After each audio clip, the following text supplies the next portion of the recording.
إن الحمد لله نحمده ونستعينه ونستغفره ونعوذ بالله من شرور أنفسنا ومن سيئات أعمالنا.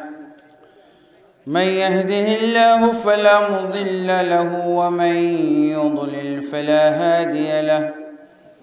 وأشهد أن لا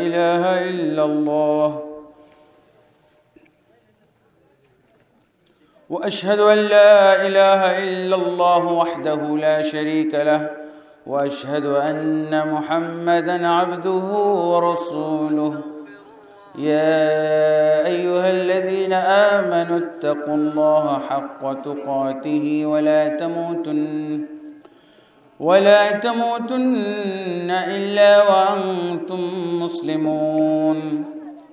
يا أيها الناس اتقوا ربكم الذي خلقكم من نفس واحدة وخلق منها زوجها وبث منهما رجالا كثيرا ونساء. واتقوا الله الذي تساءلون به والأرحام إن الله كان عليكم رقيبا. يا أيها الذين آمنوا اتقوا الله وقولوا قولا سديدا يصلح لكم أعمالكم ويغفر لكم ذنوبكم ومن يطع الله ورسوله فقد فاز فوزا عظيما. أما بعد فإن خير الحديث كتاب الله وخير الهدي هدي محمد صلى الله عليه وسلم. وشر الأمور محدثاتها وكل محدثة بدعة وكل بدعة ضلالة وكل ضلالة في النار. أما بعد فأعوذ بالله من الشيطان الرجيم. بسم الله الرحمن الرحيم.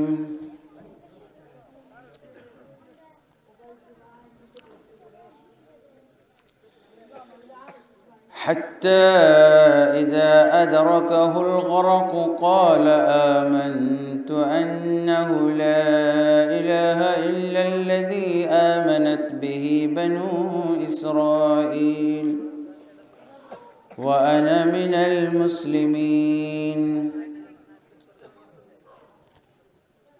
الآن وقد عصيت من قبل وكنت من المفسدين. فاليوم ننجيك ببدنك لتكون لمن خلفك آية وإن كثيرا من الناس عن آياتنا لغافلون. وقال سبحانه ما كنت تدري ما الكتاب ولا الإيمان ولكن جعلناه نورا نهدي به من نشاء من عبادنا وإنك تهدي إلى صراط مستقيم.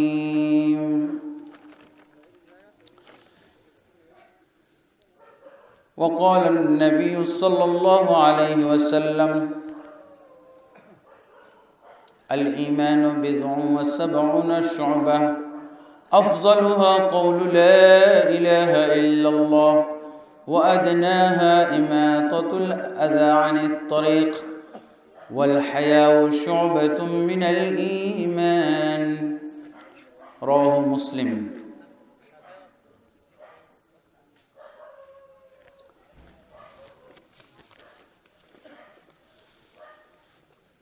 কালাছড়া মোহাম্মদ আলী বাড়ির উদ্যোগে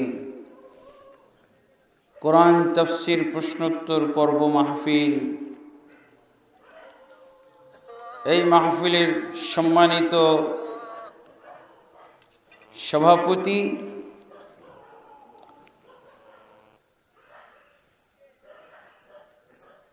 মোহাম্মদ আলী সাহেব, বীর মুক্তিযোদ্ধা এবং সাবেক ইউনিয়ন কমান্ডার বিষ্ণুপুর, এবং অত্র মাহফিলে আমন্ত্রিত ওলামায়ে কেরাম, এছাড়াও অত্র এলাকার বিভিন্ন মসজিদ এবং মাদ্রাসার সাথে সংশ্লিষ্ট আইম্মা, খোতাবা, আসাতেজায়ে কেরাম এবং অত্র এলাকার বিভিন্ন পাড়া গ্রাম থেকে, বিভিন্ন অঞ্চল থেকে আগত আমার প্রাণপ্রিয় মুসলিম ভাই ও বন্ধুগণ, পর্দার আড়ালে মা ও বোনেরা, আসসালামু আলাইকুম ওয়া রাহমাতুল্লাহি ওয়া বারাকাতুহু।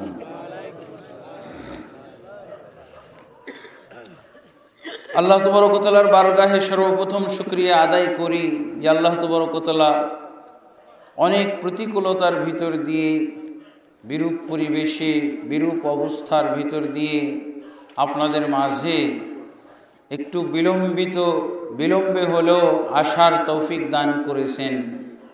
এই জন্য আল্লাহর শুকরিয়া আদায় করি, হামদ সানা পাঠ করি, আলহামদুলিল্লাহ রাব্বিল আলামিন। যারা এই মাহফিলের আয়োজন করেছেন, আল্লাহর দরবারে, আল্লাহর শাহী দরবারে দোয়া করি, আল্লাহ এই মাহফিলের ওসিলায় তাদেরকে তুমি ক্ষমা করে দাও।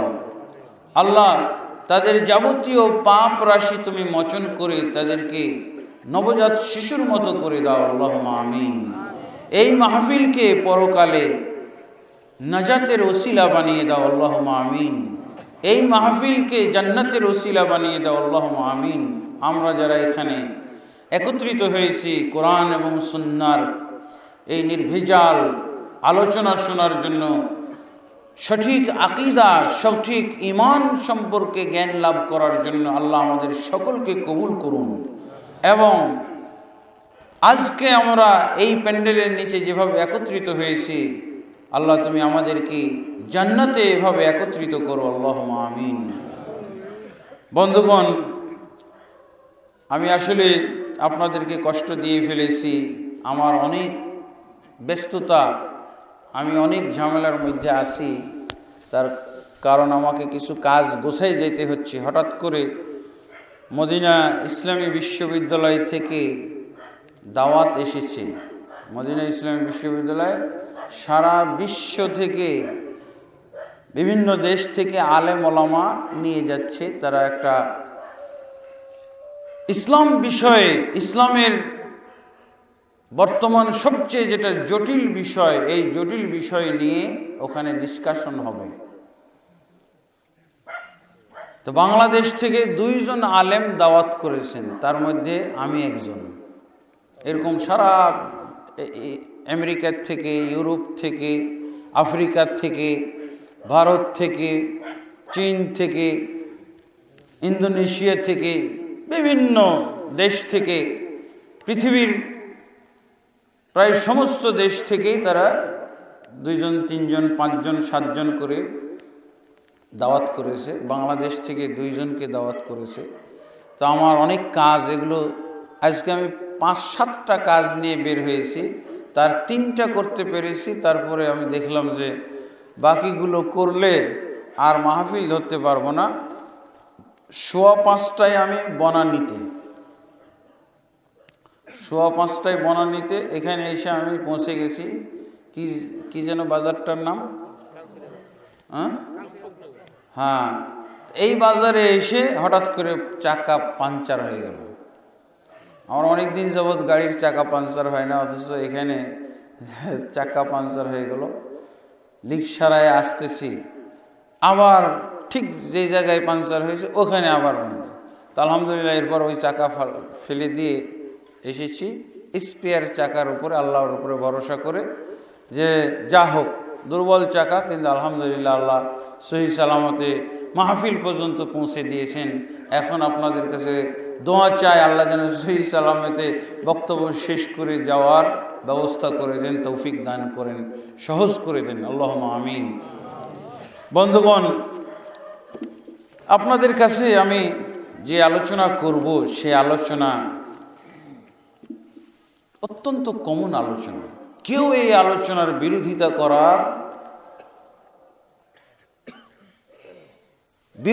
করার প্রয়োজন মনে করবে না, বিরোধিতা করার সুযোগ পাবে না। ঈমান বিষয়ে আলোচনা, ঈমানের উপরে আলোচনা, এটাতে বিরোধিতার কিছু আছে? ঈমান ছাড়া মুসলমান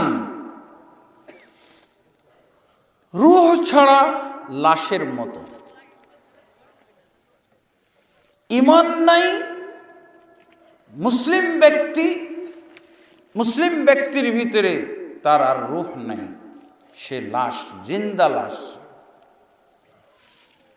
যেমন ভাবে একজন মানুষের মাথা কেটে ফেললে ও লাশ হয়ে যায়, তার আর বাঁচার কোনো কায়দা নাই, তার অন্য অঙ্গ প্রত্যঙ্গ পরিচর্যা সেবা করার আর কোনো যৌক্তিকতা থাকে না। এরকম ভাবে ঈমান হারা হয়ে গেলে, ঈমান না থাকলে এই মুসলমানের কোনো দাম নাই। ওরকমই মাথা কাটা লাশের মতো এই ঈমান হারা মুসলমানকে ফজিলতের কথা বলা, ঈমান হারা মুসলমানকে সালাত পড়তে বলা, ঈমান হারা মুসলমানকে যাকাত দিতে বলা, ঈমান হারা মুসলমানকে দাওয়াত দিতে বলা, তাবলীগ করতে বলা, দান করতে বলা, সাদাকা করতে বলা। এরকমই যেমন একটা লাশের আপনি তার হাত ঠিক করতেছেন, কোথায় ফেড়ে গেছে সেলাই দিতেছেন, কোথায় তার ফোড়া আছে আপনি মলম লাগাচ্ছেন। লাশ এর আর পরিচর্যা করে লাভ কি? যে ঈমান বুঝে না, যার ভিতরে ঈমান নাই, এই ব্যক্তি হলো ইসলামের ক্ষেত্রে, ইসলামের দৃষ্টিতে লাশ। তার ভিতরে যে ইসলাম আছে, এই ইসলামটা হলো লাশ। বন্ধুগণ, এর আগে আমরা আলোচনা করেছিলাম, আপনাদের মনে আছে কিনা? আমি কিন্তু নতুন আলোচনা করি, যা এলাকাবাসী অনেক সময়, অনেক আলেমরাও শুনে নেই, এরকম রিপোর্ট দিয়ে থাকে। আসলে তো জানা জিনিস জানার দরকার নাই, অজানাটা আমাদের জানার দরকার। অজানা জিনিসগুলো হয়তো বেশি গুরুত্বপূর্ণ হয়ে থাকে। এর আগে আমি আপনাদের সামনে আলোচনা যখন করেছিলাম, তখন মনে আছে কিনা, আবু জাহাল এবং জাহেলি সমাজের ইসলাম চর্চা, ইবাদত এবং আমল সম্পর্কে আলোচনা করেছিলাম। কেন? যে ইবাদত এবং আমল করতে হলে অবশ্যই আমাকে মুহাম্মদুর রাসূলুল্লাহ সাল্লাল্লাহু আলাইহি ওয়াসাল্লাম যেই ইবাদত এবং আমল শিখিয়ে গেছেন, সেই ইবাদত এবং আমল করতে হবে।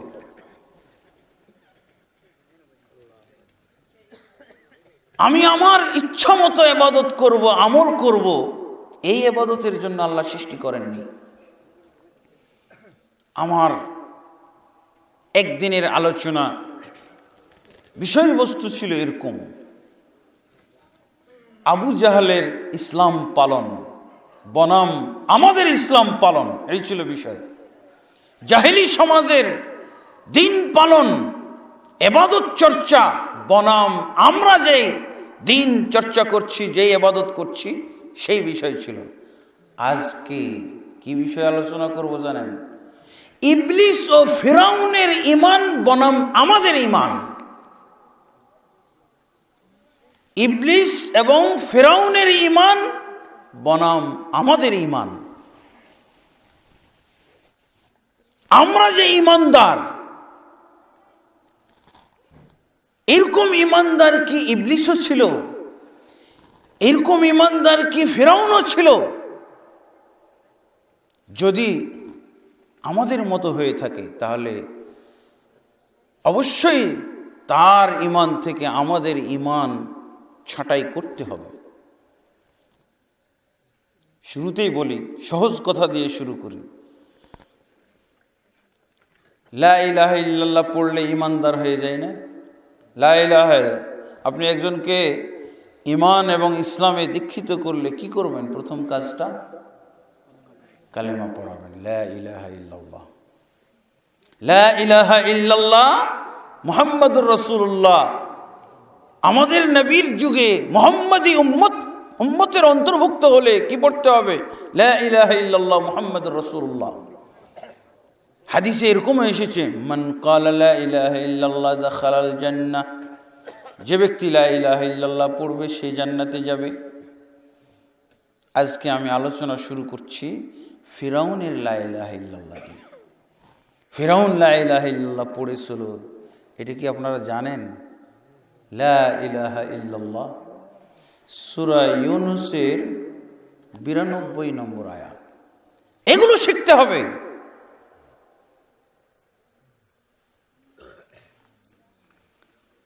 আয়াতটা আমার সাথে শুনে, সূরা ইউনূসের ফিরাউন সম্পর্কে আল্লাহ তাবারক ওয়া তাআলা বিভিন্ন আয়াতে আলোচনা করেছে। এই আয়াতের ভিতরে এই একটি আয়াত না, 90 এবং 92 নম্বর আয়াত, 90 থেকে 92 নম্বর আয়াত। তাহলে কয়টি আয়াত হচ্ছে? 3টি আয়াত। 90, 91, 92, 3টি আয়াত না? ফিরাউনের কিসসা বিভিন্ন সূরাতে আছে। সূরা ইউনূসের এই 3টি আয়াতের ভিতরে ফিরাউনের ঈমান সম্পর্কে আল্লাহ আলোচনা করেছেন।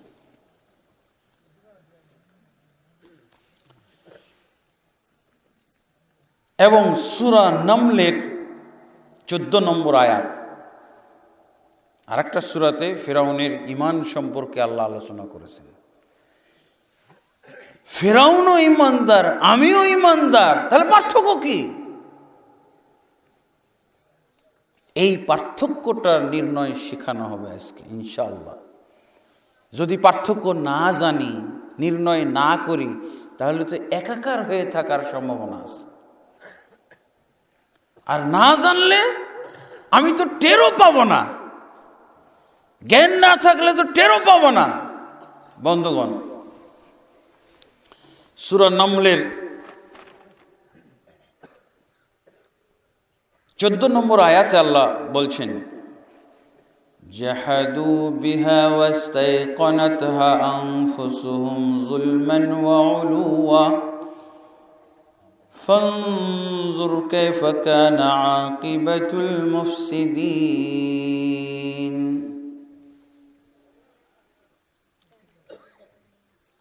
ওই সূরা ইউনূসের 3টি আয়াতের তরজমা শুনেন। প্রথম আয়াতটি অংশ আমি নিয়েছি।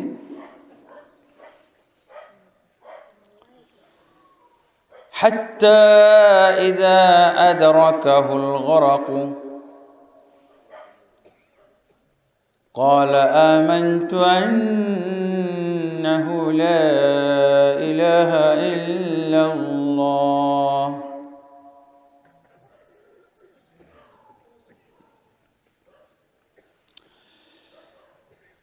ফিরাউনের দ্বন্দ্ব ছিল কার সাথে? মুসার সাথে। আমাদের প্রবাদ বাক্য আছে, একটা প্রবাদ বাক্য ব্যবহার করে, লিকুল্লি ফিরাউনিন মুসা। আরবিতে বলা হয় লিকুল্লি ফিরাউনিন মুসা। প্রত্যেক ফিরাউনের জন্য একজন করে মুসা আল্লাহ তাবারক ওয়া তাআলা পাঠিয়েছেন। তো ফিরাউন আর মুসার সাথে ছিল দ্বন্দ্ব। ফিরাউন ছিল সেই যুগের এমন ব্যক্তি যে ঘোষণা দিয়েছিল, আনা রাব্বুকুমুল আলা, আমি তোমাদের ঊর্ধ্বতন রব। এই হলো ব্যক্তি।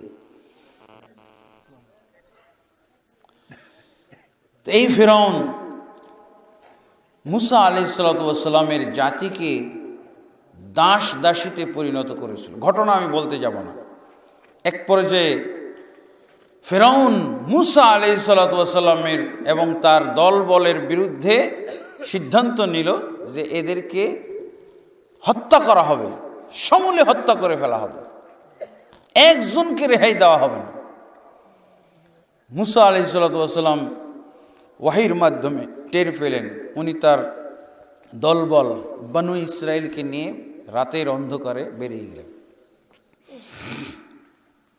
বেরিয়ে যাওয়ার পর সামনে কি পড়ল? সমুদ্র। তারা দেখলো যে কোনো আর উপায় নাই, সমুদ্র সামনে আর পিছনে হলো ফিরআউন তার সৈন্য সামন্ত নিয়ে। যেই ফিরআউন থেকে বাঁচার জন্য তারা পালিয়ে আসলো, সেই ফিরআউনের কবলে শেষমেশ পড়তে হলো। সামনে সমুদ্র। আমি ঘটনা সংক্ষেপে বলছি। মুসা আলাইহিস সালাতু ওয়াস সালাম দেখলেন বিপদ, আল্লাহ তাবারক ওয়া তাআলা তাকে ওয়াহির মাধ্যমে জানিয়ে দিলেন, তুমি এই সমুদ্রে লাঠি দিয়ে মারো, প্রহার করো, তোমার জন্য এই সাগরের মধ্যে শুষ্ক রাস্তা হয়ে যাবে। রাস্তা হয়ে গেল, পার হয়ে চলে গেল মুসা এবং তার বনু ইসরাইল দলবল নিয়ে।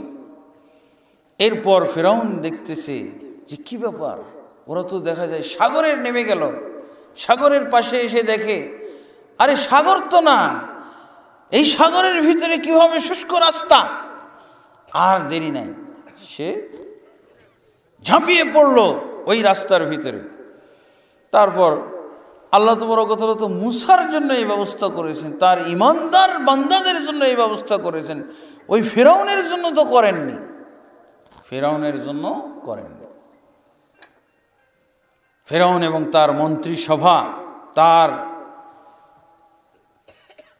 উম্মত, তার জাতি, তার সৈন্য সামন্তের জন্য এই রাস্তা ছিল না। যখন তারা সবাই শুষ্ক রাস্তায় নেমে গেল, তখন আল্লাহ তাবারক ওয়া তাআলা পানিকে আদেশ দিলেন, তুমি যেভাবে প্রবাহিত হচ্ছিলে ওইভাবে প্রবাহিত হয়ে যাও। আল্লাহু আকবার। এবার কি হলো ওখান থেকে বলছি, হাত্তা ইযা আদরাকাহুল গরক ক্বাল, যখন ফিরআউন পানির গর্ভে ডুবে যাচ্ছিল, ডুবে হাবুডুবু খাচ্ছিল, পানি গিলতেছিল, ক্বালা, এবার ফিরআউন কি বলল? ঈমান এনে ফেলল।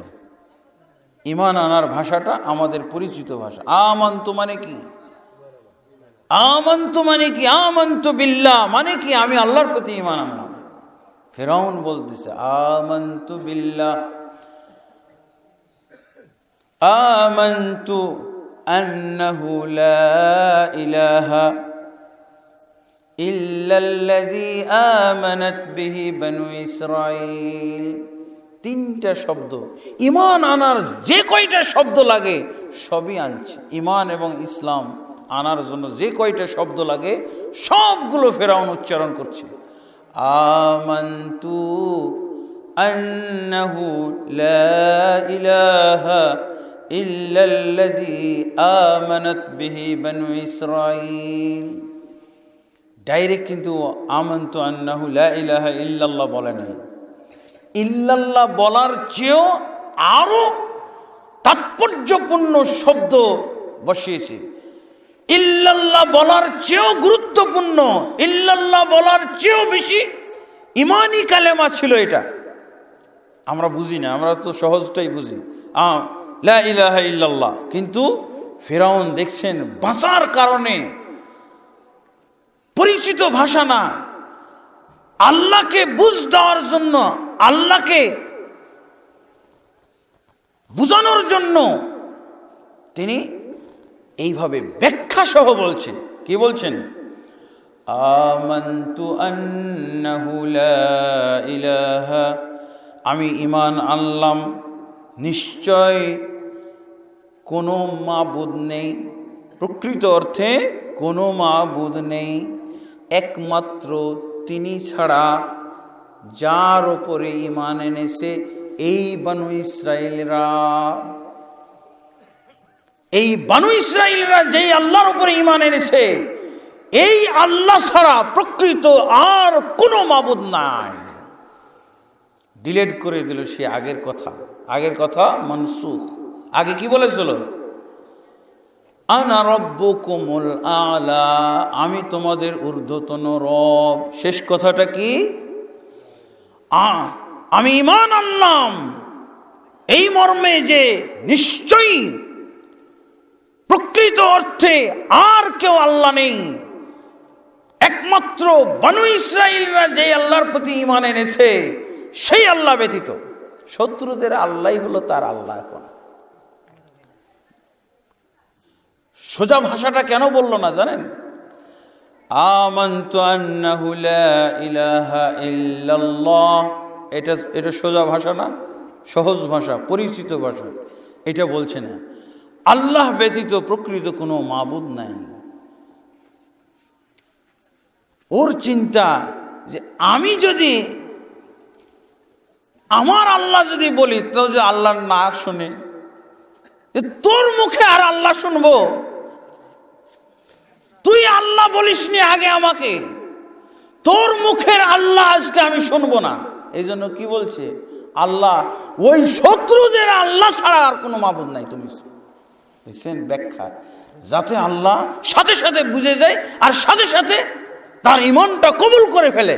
এখন আমানতু আন্নাহু লা ইলাহা ইল্লাল্লাহ বলার সময় নাই। কি বলল? যেই শত্রুরাকে আমি ধাওয়া করে এসেছি তাদেরকে হত্যা করার জন্য, তাদেরকে নিশ্চিহ্ন করার জন্য, তাদেরকে বিলীন করে দেওয়ার জন্য, সেই শত্রুদের আল্লাহই হলো আমার আল্লাহ। চিন্তা করেছেন লোকটা কি হলো ভাই? কাফের হলো না মুসলমান হলো? গোলক ধাঁধার মধ্যে পড়েছেন না? কি বলবেন এখন? এরকম আমরা যে ঈমান আমরা নিয়ে চলছি, এই ঈমানটা এরকম। বন্ধুগণ, তাহলে কয়টা কথা বললো? আমানতু বললো, লা ইলাহা ইল্লাল্লাহ বললো, আর কি বাকি থাকে? এরপরে বলছে ওয়া আনা মিনাল মুসলিমিন, আমি আজ থেকে মুসলিমদের সদস্য হয়ে গেলাম। আমি আর কাফের থাকলাম না, আমি আর রব থাকলাম না, আমি মুসলিমদের অন্তর্ভুক্ত হয়ে গেলাম। রাসূলুল্লাহ সাল্লাল্লাহু আলাইহি ওয়াসাল্লাম বলছেন, রাসূলুল্লাহ সাল্লাল্লাহু আলাইহি ওয়াসাল্লাম এরকম ভাষা বলেছেন, ওয়া আনা মিনাল মুসলিমিন। রাসূল সাল্লাল্লাহু আলাইহি ওয়াসাল্লাম বলেছেন না ওমান আহসানু ক্বাওলাম মিম্মান দাআ ইলাল্লাহি ওয়া আমিলা সালিহান ওয়া ক্বালা ইন্নানী মিনাল মুসলিমিন। এই ব্যক্তির চেয়ে কোন ব্যক্তির কথা শ্রেষ্ঠ হতে পারে যেই ব্যক্তি আল্লাহর দিকে মানুষকে দাওয়াত দেয় এবং সৎ আমল করে আর বলে আমি নিশ্চয়ই মুসলিমদের একজন। এই ভাষাটাই তো বলতেছে। বলেন এখন ফিরআউন মুসলমান না হওয়ার কারণ কি? এই জায়গাতে হলো আমাদের শোনার বিষয়। আপনি মুসলমান না হওয়ার কারণ খুঁজবেন। আজকে যে আয়াত শুনলেন, যে ওয়াজ শুনতেছেন, এতে করে ফিরআউনকে ইসলাম থেকে বের করার কোনো সুযোগ আছে? তিনটা শব্দই বলেছে, সেই তিনটা শব্দ দিয়ে ইমানদার হওয়া যায়, মুসলমান হওয়া যায়, এই তিনটা শব্দই বলেছে। আমানতু বললো, এটা কি কিসসা বলছি নাকি? আপনারা দেখেন তো আপনাদের এলাকার কোরআনে আছে কিনা।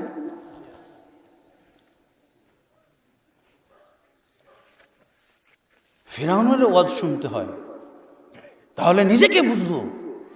আবু জাহালের ওই ইবাদত এবং আমল দেখতে হয়, তাহলে নিজের আমল ইবাদতের শুদ্ধি যাচাই করতে পারবো।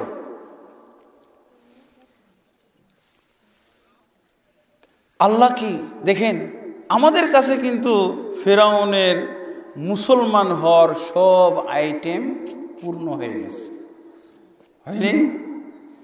কিভাবে এই কথা যে ব্যক্তি বলে তাকে আপনি কাফের বলবেন? বলার সাহস হচ্ছে? আপনারাই তো বললেন লা ইলাহা ইল্লাল্লাহ বললে ইমানদার হয়ে যায়। আজকে যেটা প্রমাণিত হচ্ছে, লা ইলাহা ইল্লাল্লাহ বললে সবাই ইমানদার হয় না। আর লা ইলাহা ইল্লাল্লাহ সবাই বলতেও পারে, লা ইলাহা ইল্লাল্লাহ সবার মুখ দিয়ে বের হতেও পারে, যদি ফিরআউনের মুখ দিয়ে বের হয় তাহলে অন্য কার মুখ দিয়ে আর বের হবে না বলেন? ফিরআউনের মুখ দিয়ে যদি লা ইলাহা ইল্লাল্লাহ বের হয়, তো সাধারণ মানুষ তো ছোট কাফের যারা, ওদের তো বের হইতেই পারে। এরপরে আল্লাহ নিজে সাক্ষী দিচ্ছেন, ফিরআউন আজকে না হয় মুখ দিয়ে উচ্চারণ করে বলল, এর আগে এতদিন কি করেছিল ফিরআউন, এতদিন কি অবস্থায় ছিল, সেটাও আল্লাহ কোরআনের সূরা আন-নামলের 14 নম্বর আয়াতে বলেছে। জাহাদু বিহা ওয়াস্তায়কানাতহা আনফুসুহুম যুলমান ওয়া উলুওয়া ফানজুর কাইফা কানা আকিবাতুল মুফসিদিন। আল্লাহ বলছেন যে এই দিনের আগ পর্যন্ত কি অবস্থায় ছিল ফিরআউন, সেটা বলছেন। জাহাদু বিহা, সে আল্লাহর নিদর্শনগুলোকে, মুসা আলাইহিস সালাতু ওয়াস সালামের উপস্থাপিত আয়াত সমূহকে অস্বীকার করেছিল ফিরআউন। কিন্তু ওয়াস্তায়কানাতহা আনফুসুহুম, যা মুখ দিয়ে অস্বীকার করত, এগুলো অন্তর দিয়ে ইয়াকিন করত, দৃঢ়ভাবে বিশ্বাস করত। আল্লাহ কি বলছেন? মুসাকে যদিও সে বাহ্যিকভাবে অস্বীকার করত, কিন্তু অন্তর দিয়ে দৃঢ় বিশ্বাস করত। শুধু বিশ্বাস না, ঈমান বলা হয় বিশ্বাস, আর ইয়াকিন বলা হয় দৃঢ় বিশ্বাস। ঈমান বলা হয় শুধু বিশ্বাস। এই জন্য সূরা বাকারার ভিতরে ঈমানের কথা বলেছেন আল্লাহ, আল্লাযীনা ইউমিনুনা বিল গায়বি ওয়া ইউকিমুনাস সালাতা। তারপরে আয়াতের শেষে কি আছে? ওয়া বিল আখিরাতি হুম ইউকিনুন, তারা ইয়াকিনও করে, তারা আখিরাতের প্রতি ইয়াকিন রাখে। ইয়াকিন বলা হয় সন্দেহাতীত বিশ্বাসকে। যেই বিশ্বাস আপনি আমার কাছে বিশ্বস্ত, তবে বাকি দেওয়ার সময় তো দেন না, তার মানে বিশ্বস্ত বটে, কিন্তু সন্দেহাতীত বিশ্বস্ত না, সন্দেহ রয়ে গেছে। ইয়াকিন থাকলে আর দিতে বাধা নাই, না যত পারেন নিয়ে যান। আর শুধু বিশ্বাস, না ভাই সমস্যা আছে, কিছু নিয়ে যান। আর যদি ইয়াকিন থাকে তাহলে যা আছে তাই দিবেন, কারণ সন্দেহাতীত। ফিরআউন সম্পর্কে আল্লাহ সাক্ষী দিচ্ছেন, ওর অন্তরে যে ঈমানটা ছিল সন্দেহাতীত ঈমান, আল্লাহ যে আছে। এই জন্য আমাদের সমাজে যারা নাস্তিক, এরা কিন্তু ফিরআউনের চেয়ে বড় কাফের, নাউজুবিল্লাহ। ও আস্তিক ছিল। আমাদের দেশে মুসলমানদের ঘরে নাস্তিক পাওয়া যায় না, বলছে আল্লাহই নাই। কিসের আল্লাহ, কিসের আইন, আল্লাহর আইন, কিসের আল্লাহর সংবিধান, কিসের কোরআন, এগুলো বলছে না। দেখছেন ফিরআউন ও এগুলোর চেয়ে ভালো মুসলমান। ফিরআউন কার চেয়ে ভালো, এগুলোর চেয়ে। আমাদের দেশে এরকম লোক মন্ত্রীও হয়ে যায়, হ্যাঁ,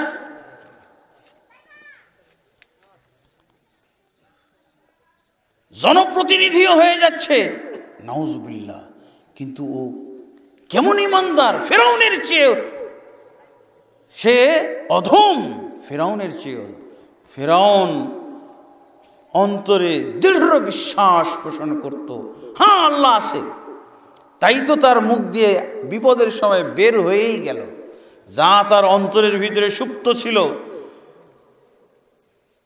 গুপ্ত ছিল, তা বিপদের সময় আর দেরি করে না। আর এমন ভাষায় বলছে আল্লাহ যেন না শুনে পারেন না। বলছে শত্রুদের আল্লাহর, শত্রুদের আল্লাহ ছাড়াই আর কোনো আল্লাহ নাই, আর কোনো মাবুদ নাই। আল্লাহর জবাবটা শোনেন।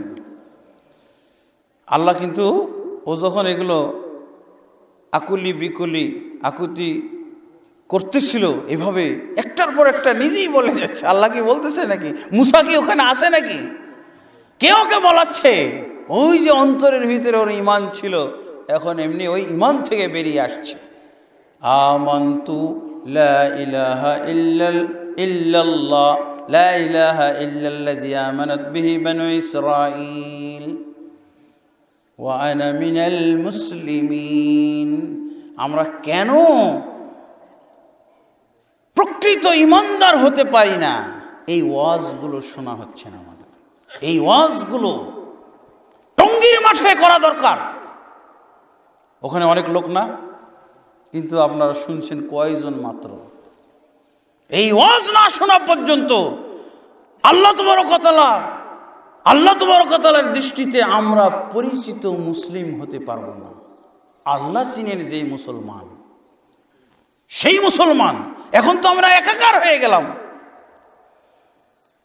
সেই আল্লাহ ফেরাউনের ঈমান সম্পর্কে সাক্ষী দিচ্ছেন। কোরআন বলছে যে তার অন্তরে যে ঈমানটা ছিল আল্লাহর প্রতি, এটা হলো সন্দেহাতীত ভাবে, কোনো সন্দেহ করতো না। তাহলে ঈমানদার না? আল্লাহ আছে, আল্লাহ ক্ষমতাধর, আল্লাহ রক্ষা করতে পারে। এই বিপদের মুহূর্তে সমুদ্রে যখন আর কোনো বাঁচার কায়দা না, তখন আল্লাহ কি ডাকছে, আল্লাহর কাছেই পরিত্রাণ চাচ্ছে। আর আমাদের মুসলমানদের ভিতরে এরকম মুসলমান আপনি পাবেন, নদীতেও খাজা বাবা ডাকে। ফেরাউনও খাজা বাবা ডাকছে না। আর বাংলাদেশে এরকম মুসলমানের অভাব নাই যারা খাজা বাবা ডাকে বিপদ আপদে। যত বড় বিপদ তত বড় শিরকারী। কি হয়েছে? রোগ ব্যাধি হয়েছে, চল। ছোট রোগ হয়েছে, ডিম নিয়ে মাজারে যায়। বাবা, রোগটা ভালো করে দাও বাবা, ডিম নাও আর রোগ ভালো করো। হ্যাঁ, কি বলে? ডিম নিয়ে যায় কেন? দেখছেন, কোরআনে ঈমান সম্পর্কে যে কথাগুলো আছে এগুলো আমাদের জানতে হবে। আর একটু বড় বিপদ হইলে মুরগি নিয়ে যায়, বড় বড় মুরগা নিয়ে যায়, খাসি নিয়ে যায়। আরো বড় বিপদ ছুটলো গরু নিয়ে ছুটে না? বাবা বাঁচাও বাবা, শাহজালাল বাবা বাঁচাও বাবা, শাহপরান বাবা, গরম মাজার নাকি ওইটা। ফেরাউনকে দেখছেন কি বলতেছে? রক্ষা পাওয়ার জন্য বিপদে কাকে ডাকতেছে? আমানতু আন্নাহু লা ইলাহা ইল্লাল্লাযী আমানাত বিহি বানু ইসরাঈল ওয়া আনা মিনাল মুসলিমিন। ফেরাউনের কাছ থেকে শিক্ষা নেওয়ার মুসলমান আমরা। এরকম মুসলমান আমরা। ফেরাউন যেটা করেছিল এটাও আমরা করতে জানি না। আল্লাহ রাসূল সাল্লাল্লাহু আলাইহি ওয়াসাল্লামের যুগের কাফের মুশরিকরা বিপদ আপদে পড়লে কি করতো জানেন? আল্লাহ সাক্ষী, কি বলছেন? ফাইদা রাকিবু ফিল ফুলকি দাউ আল্লাহ মুখলিসিনা লাহুদ-দীন ফালাম্মা নাজ্জাহুম ইলাল বাররি ইযা হুম ইউশরিকুন। যখন সেই যুগে আল্লাহ রসুলের যুগের কাফের মুশরিকরা নদী সফরে বের হতো, সমুদ্রের সফরে, জলযানে চড়ে, তখন তুফান আসলে কি করতো তারা? দাউল্লাহ মুখলিসিনা লাহুদ-দীন, আল্লাহকে ডাকতো দ্বীনকে খালিস করে। ফালাম্মা নাজ্জাহুম ইলাল বাররি ইযা হুম ইউশরিকুন, যখন তারা স্থলে চলে যেত, ডাঙ্গায় চলে যেত, তখন তারা আবার শিরক করত। বাবা হোবাল বাঁচাই দিয়েছে, বাবা লাত আমাদের বাঁচিয়েছে, উজ্জা আমাদেরকে বাঁচিয়ে দিয়েছে, মানাত আমাদেরকে বাঁচিয়ে দিয়েছে, এগুলো বলতো স্থলে গেলে। আর নদীতে লাত মানাত উজ্জা হোবাল এগুলো কিছুই বলতো না, বরং আল্লাহ সাক্ষী বলছেন ওয়াতানসাউনা মা তুশরিকুন, বিপদে পড়লে তো তোমরা ভুলেই যাও কাদেরকে তোমরা শরীক করতে, ভুলেই যাইতো তারা। এটা তো কোরআনের আয়াত। সূরা আনআমের ভিতরে আল্লাহ তাবারক ওয়া তাআলা কাফেরদের, রাসূল সাল্লাল্লাহু আলাইহি ওয়াসাল্লামের যুগের কাফেরদের ব্যাপারে বলছেন এভাবে।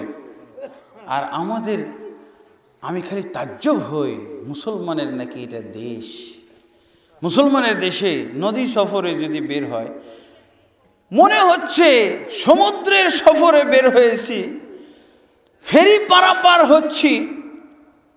এখানেই মুসলমানদের দেশে, তৌহিদবাদীদের দেশে আল্লাহ মনে হয় নাই। স্টিমারগুলোতে, ফেরিগুলোতে, লঞ্চে লেখা আছে শাহজালাল,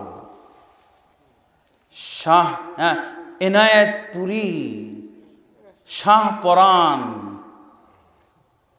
আল্লাহর নামই পাওয়া যায় না। বিপদ আপদের জায়গাগুলোতেও শাহজালাল, শাহপরান, এগুলো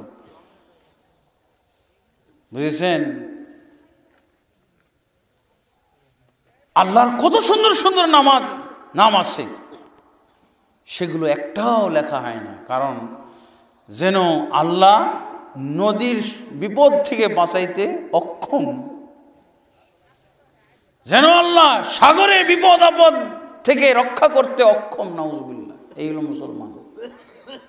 এরকম আবু জাহালের সময়ও ছিল না, ফেরাউনের যুগও ছিল না যে মুসলমান আমরা। এর মধ্যে ওয়াজও চলতেছে। ওয়াজ কি হয়? কিসের এগুলো ওয়াজ? এগুলো ওয়াজ না শুনলে বেশি উপকার। অনেক সময় মুরতাদ বানান, এই ওয়াজ দিয়েই মুরতাদ বানানো হয়। ঈমান হারা করা হচ্ছে আজকে আমাদের বাংলাদেশের সমাজে। ঈমান হারা করা হচ্ছে, ঈমান শূন্য করা হচ্ছে ওয়াজ দিয়ে।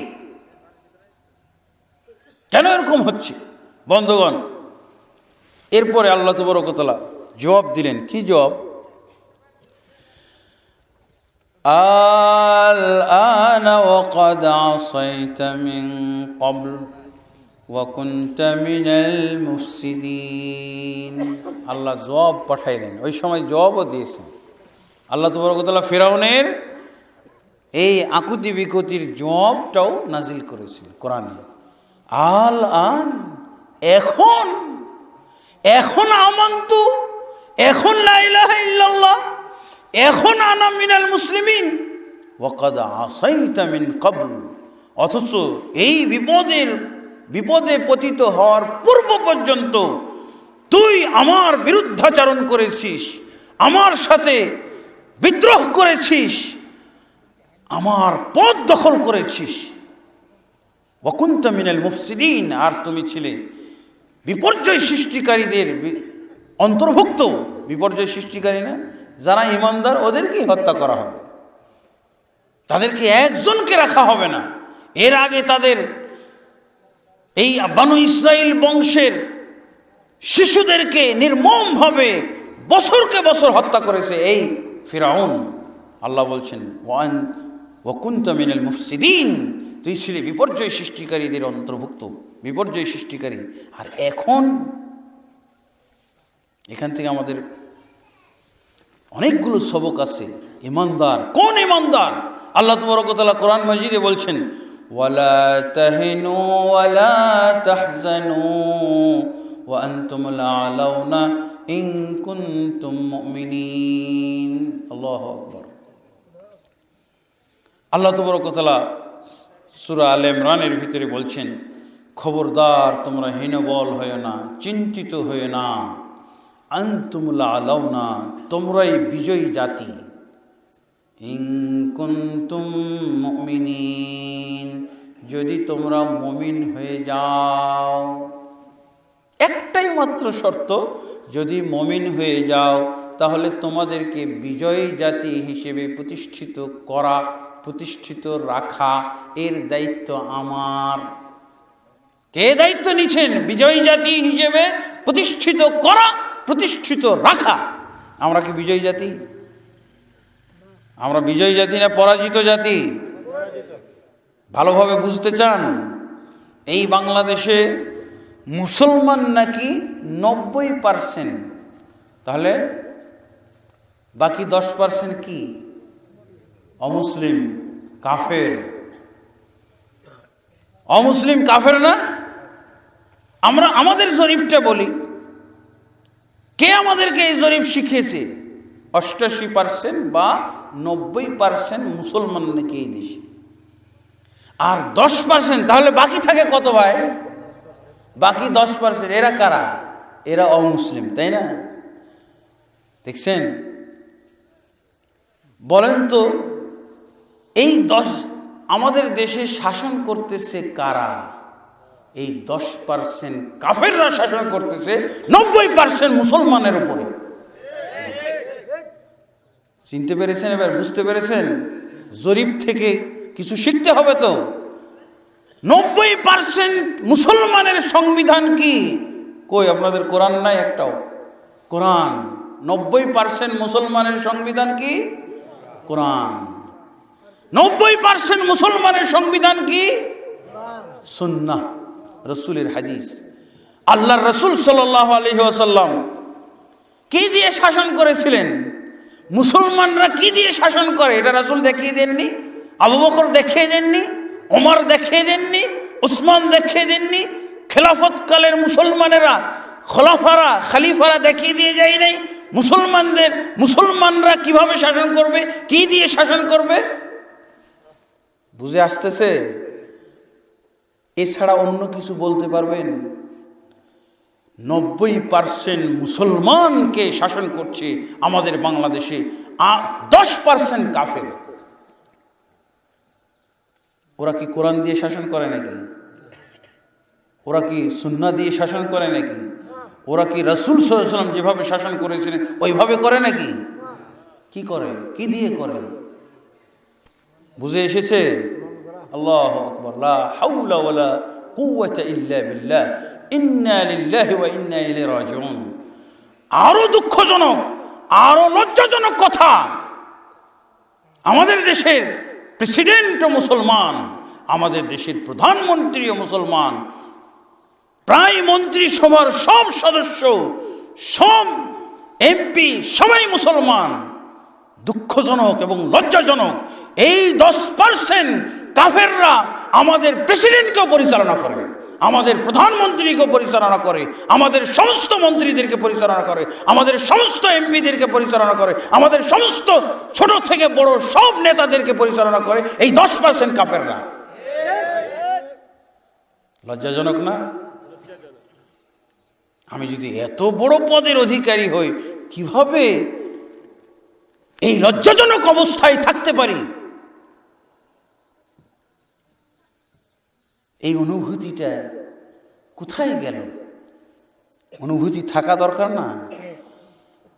মুমিন ব্যক্তির অনুভূতি কোথায়? মুসলিম ব্যক্তি হিসেবে পরিচয় দিচ্ছি, সেই মুসলিমের অনুভূতিটা কোথায় আমার কাছে? এছাড়া কি অন্য কিছু নাকি ভাই? তাহলে আমাদের জনসাধারণকে তো করতেই পারে, চিহ্নিত করতে হবে এদেরকে,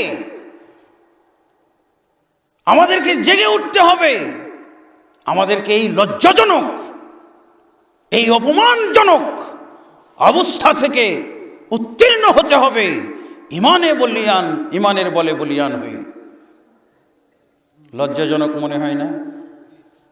অপমানজনক মনে হয় না? কাপুরুষ মনে হয় না? এই মুসলমান কাপুরুষ, যেই মুসলমানকে আল্লাহ বলেছেন তোমরা যদি একজন হও তোমাদের হাতে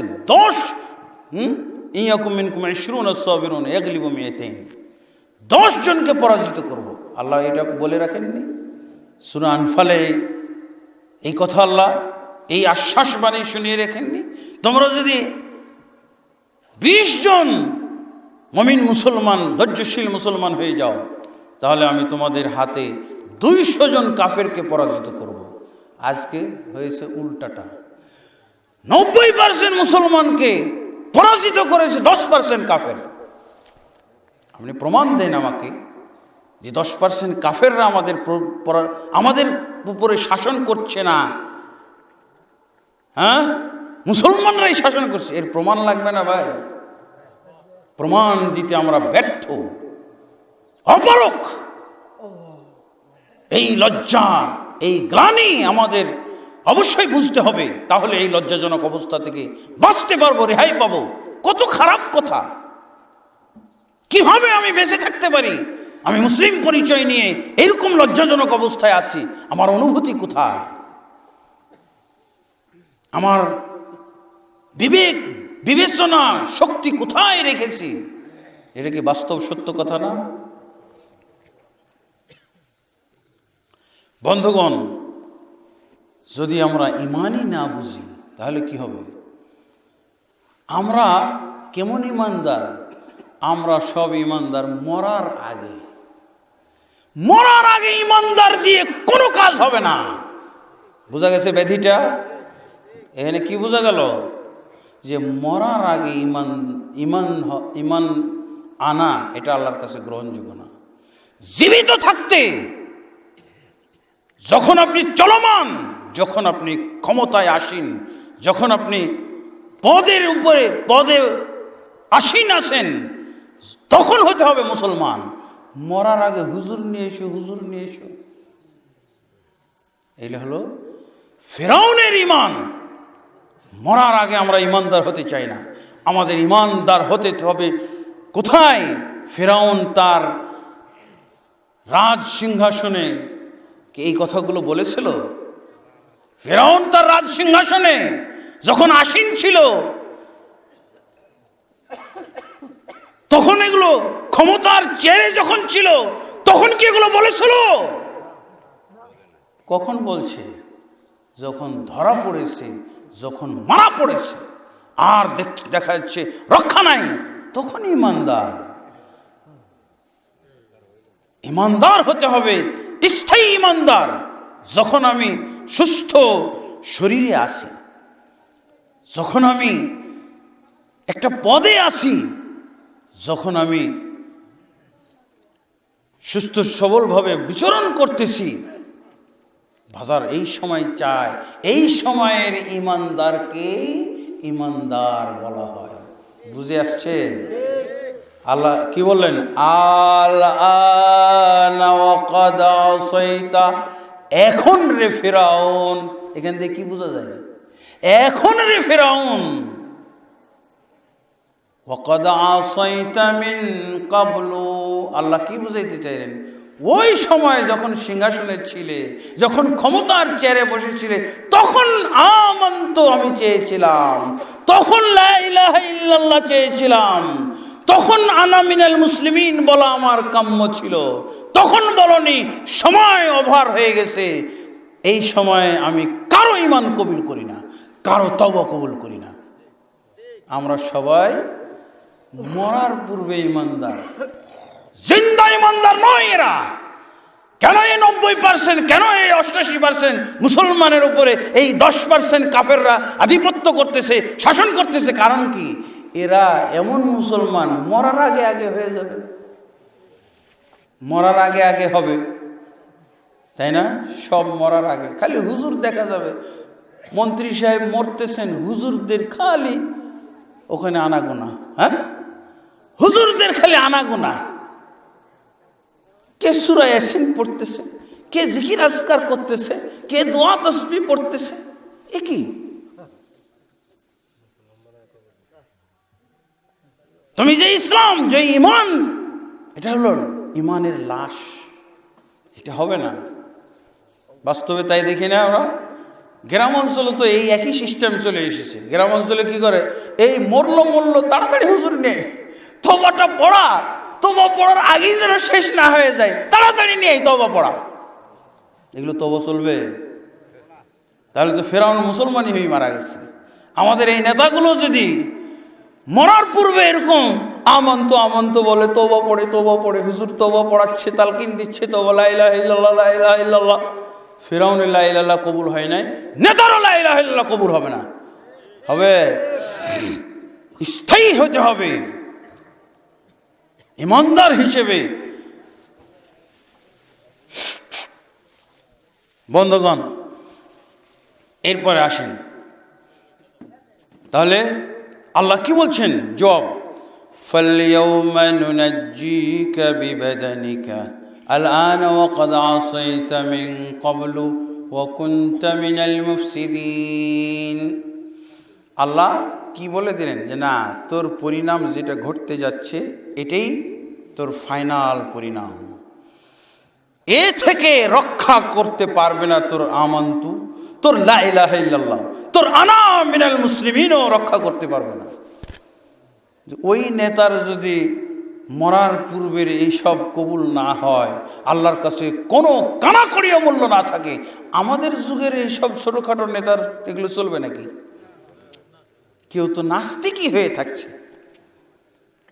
আবার কেউ কেউ কোন নেতা ইমান এগুলোও বলতে জানে না, তখন ওর পরিবার পরিজন বলে ইমান লা ইলাহা ইল্লাল্লাহ, কারণ ও বলতে জানে না, ওর মুখ দিয়ে একবারও বের হয় না। ওর পরিবারের লোকেরা সূরা ইয়াসিন পড়ে, মৌলবি এসে ইয়াসিন পড়ে, দোয়া তসবিহ পড়ে, লা ইলাহা ইল্লাল্লাহ পড়ে, জিকির আজকার করে, ওর মুখ দিয়ে বেরও হয় না। ফেরাউনের তো বের হয়েছিল, আর নেতার বেরও হয় না। বের হয়, খালি হুজুরই পড়ে যায়, মুখে ফেনা উঠাই দেয় কয়টা টাকা পাওয়ার জন্য। নাউজুবিল্লাহ। এই হলো বাস্তবতা। ফেরাউনের ঈমান থেকে আমাদের সবক নিতে হবে। ফেরাউনের এই ঈমান থেকে আমরা পাকাপোক্ত ঈমানদার হতে পারি।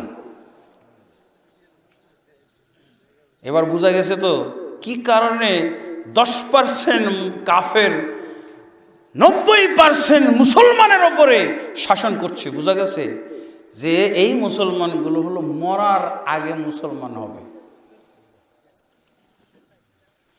বন্ধুগণ, এরপরে এটা তো গেল ফেরাউনের কথা। ফেরাউনের চেয়েও বড় কাফের আছে না? ফেরাউনের চেয়ে বড় কাফের আপনি জানেন? কিছুক্ষণ আগে তো বললাম আমাদের দেশি কাফের। হ্যাঁ, আমাদের দেশে ফেরাউনের চেয়ে বড় কাফের আর একজন আছে। সে কি? যে সবারই কাফের বানায়। কে বলেন? ইবলিসকে চিনেন না আপনারা? আল্লাহু আকবার। এবার ইবলিসের ঈমান কি বলেছিলাম?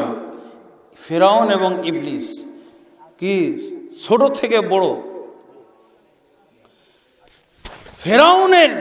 ফেরাউনের ঈমানের কথা তো গেল। এবার কারণও বুঝলেন কেন আল্লাহ তাহলে লা ইলাহা ইল্লাল্লাহ বলার লোক মুসলমান নাও হতে পারে, আর যে কোনো ব্যক্তি লা ইলাহা পড়তেও পারে, কোনো বিচিত্র কিছু না। হ্যাঁ, ফেরাউনের মতো লোক যদি লা ইলাহা পড়ে মারা গেছে লা ইলাহা ইল্লাল্লাহ, তাহলে সবার ক্ষেত্রে এটা সম্ভব হইতে পারে। এবার আসেন ইবলিসের ঈমান। ইবলিস সম্পর্কে আল্লাহ বলছেন,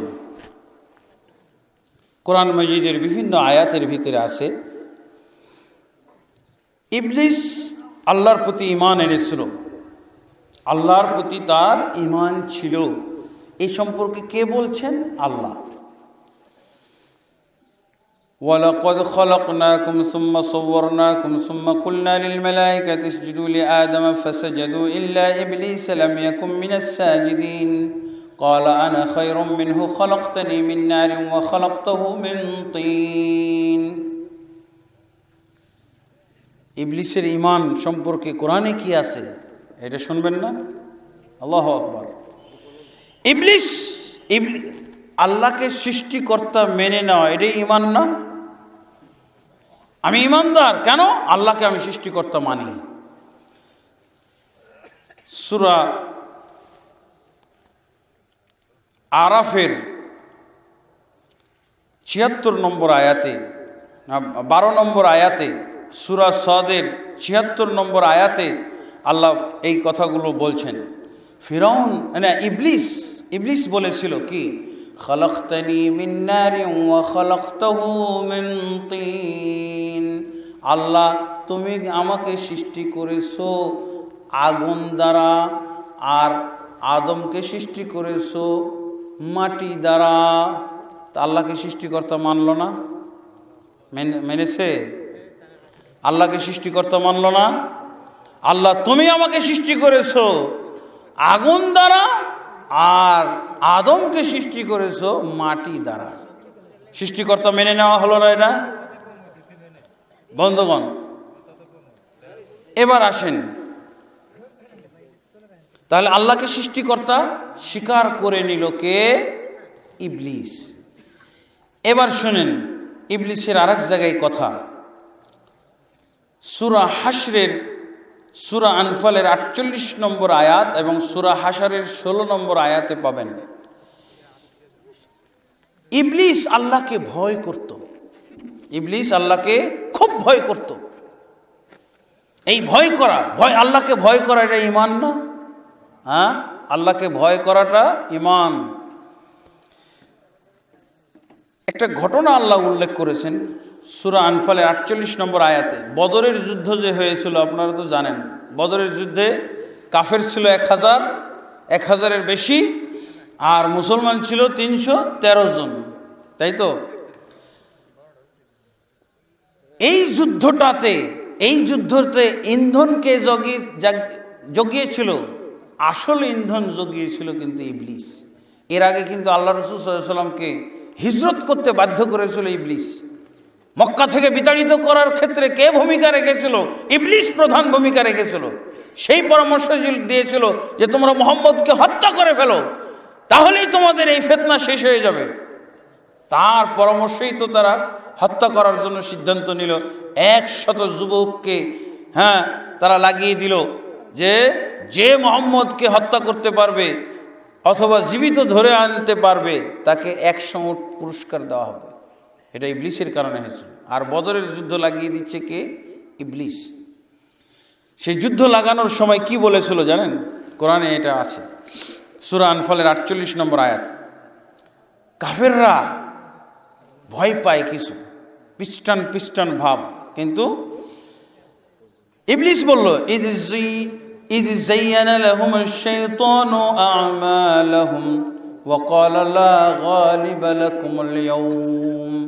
ইবলিস এমন সুন্দর ভাষণ তাদের উদ্দেশ্যে রাখলো, এমন চাকচিক্যপূর্ণ বক্তব্য দিল, ওয়া ক্বালা, এবং বলল লা গালিবা লাকুমুল ইয়াওমা, খবরদার তোমরা পিস্টান হবে না। যুদ্ধের জন্য এসেছো, মক্কা থেকে বের হয়ে এত পথ, যুদ্ধ করো। লা গালিবা লাকুমুল ইয়াওম, আজ তোমাদেরকে পরাজিতকারী কোনো শক্তি নাই, আমি বললাম তোমরা বিজয়ী। এদিকে আল্লাহ কি বলে রেখেছেন? মুমিনরা বিজয়ী, আর ইবলিস বলতেছে তোমরা বিজয়ী, তোমাদেরকে পরাজিতকারী কেউ নাই।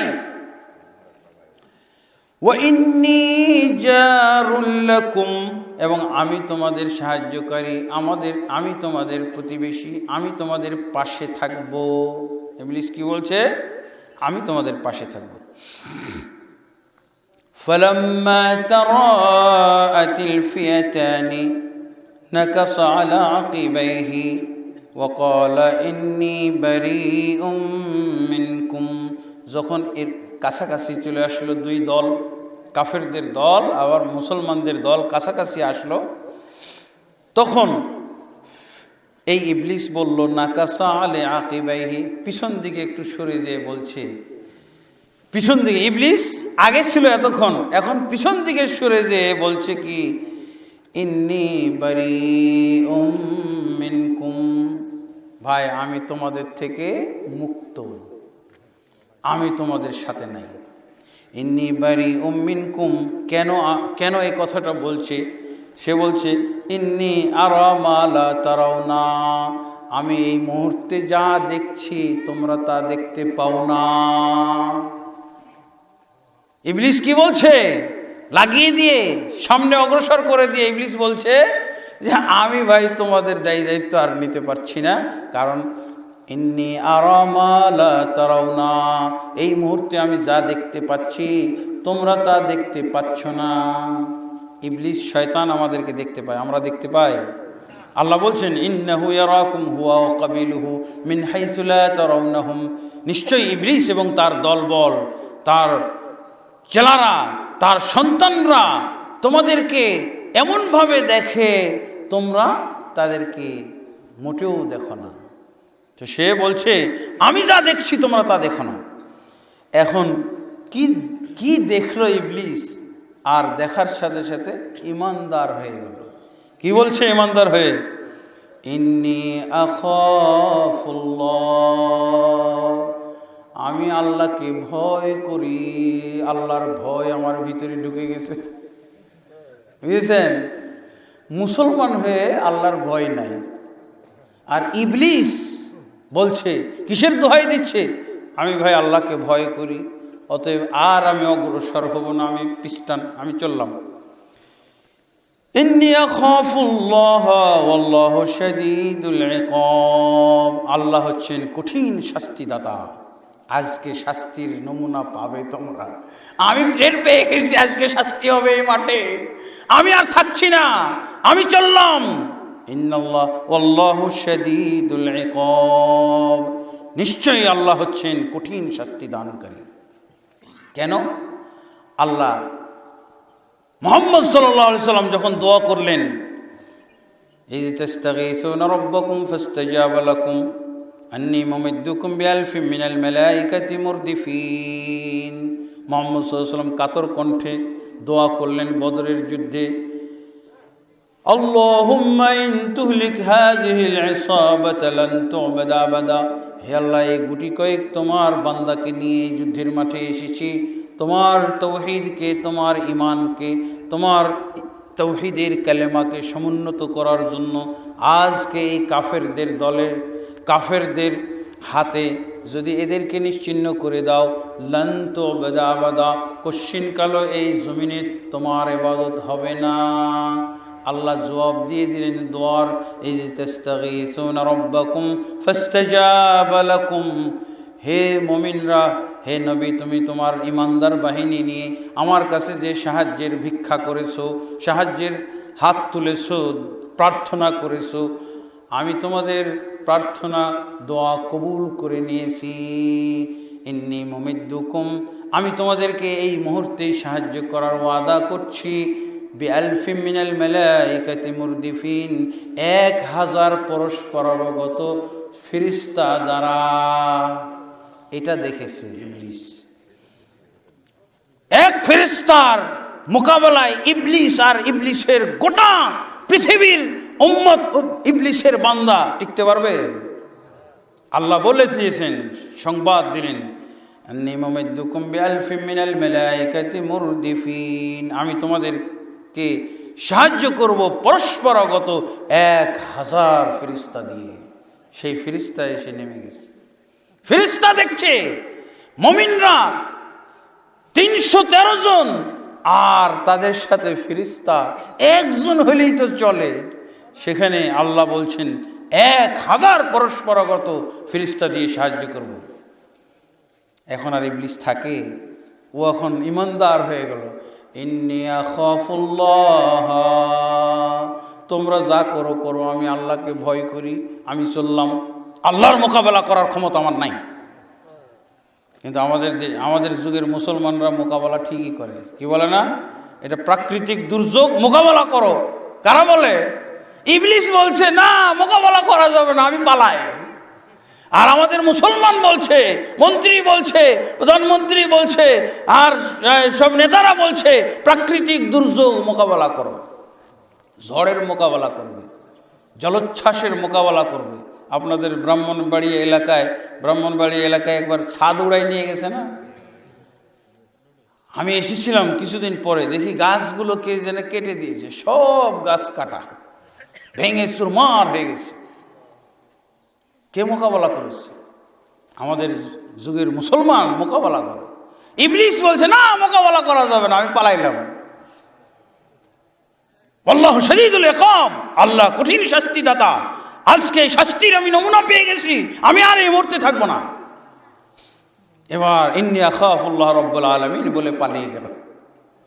ইন্নী আখাফুল্লাহ, আমরা বিপদ মুহূর্তেও তো আল্লাহকে ভয় করি না। ইবলিস তো ভয় করতো, বিপদে পড়লে ইবলিস আল্লাহকে ভয় করেছে, আর আমরা বিপদে পড়লেও আল্লাহকে ভয় করি না, আল্লাহ চিনিও না। ওই যে কিছুক্ষণ আগে বললাম, নদীতে সব শাহজালাল, এনায়েতপুরি, শাহপরান, শাহ বগদাদি, এগুলোই সব দখল করি।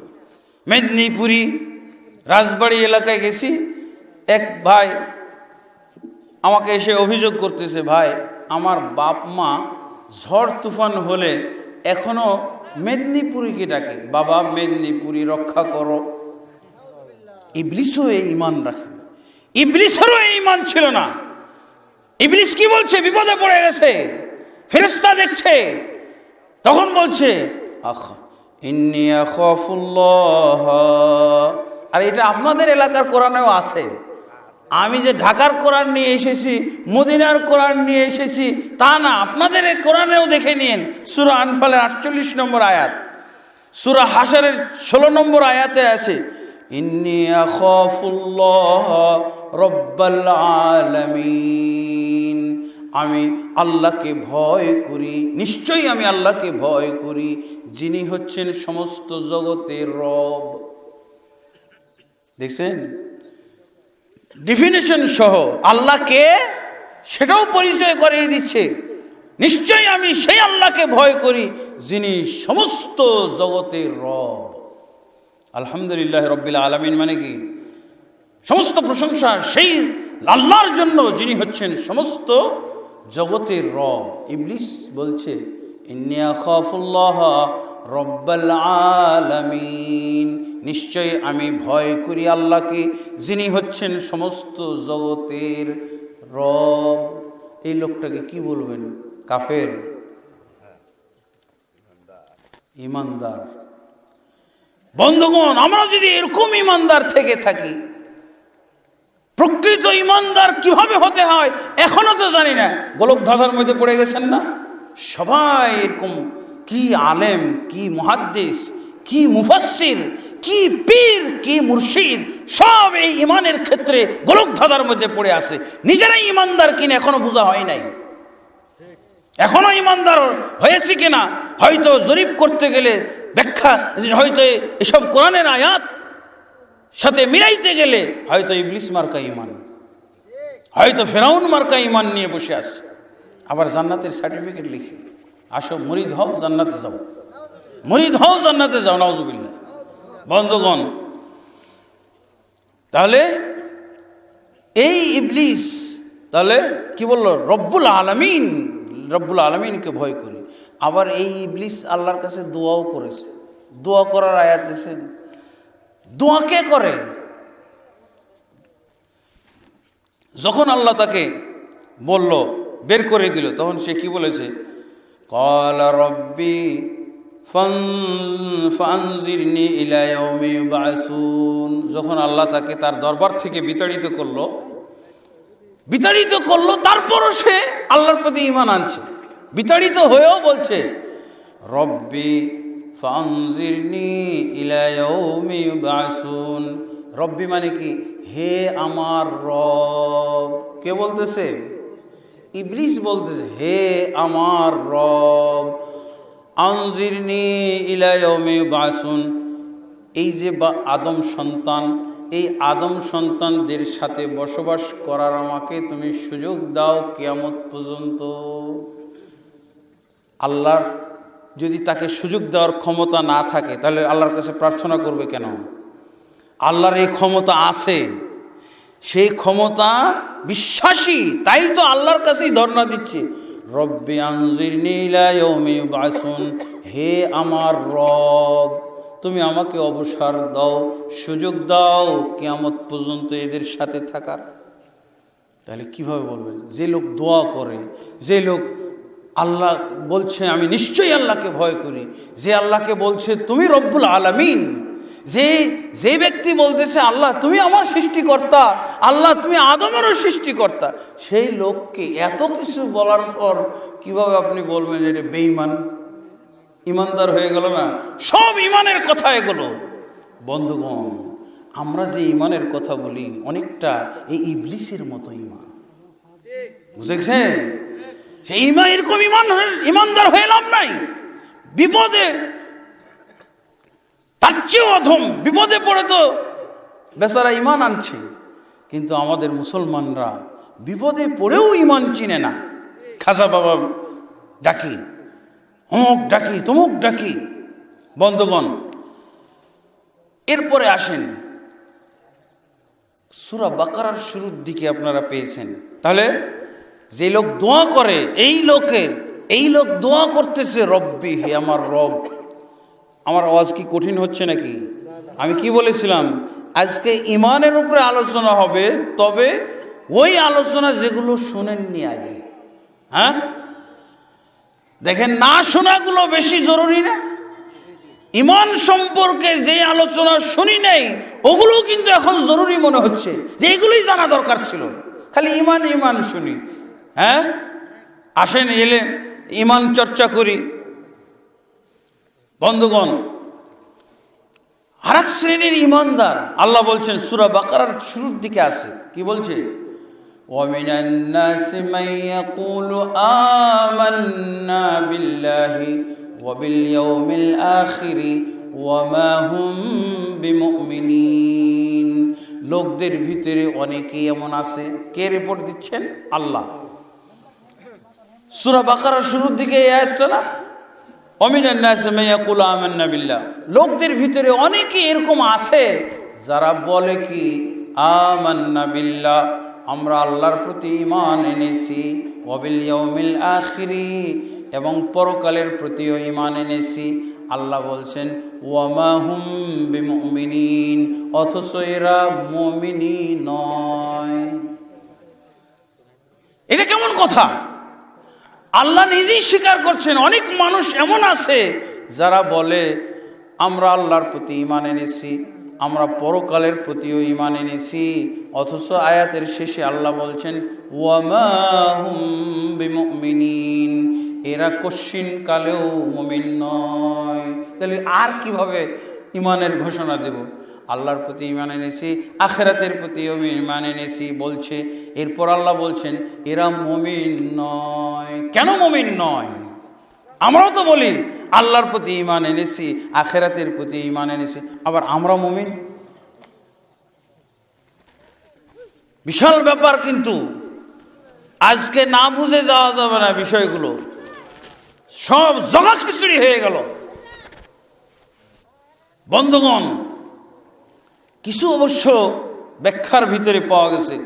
বন্ধুগণ, আল্লাহর রাসূল সাল্লাল্লাহু আলাইহি ওয়াসাল্লাম, এবার শুনেন, একটা সূরা নাজিল হয়েছে, একটা সূরা, আমি কিন্তু সূরাটার নাম বলছি না, আয়াত বলবো শুধু।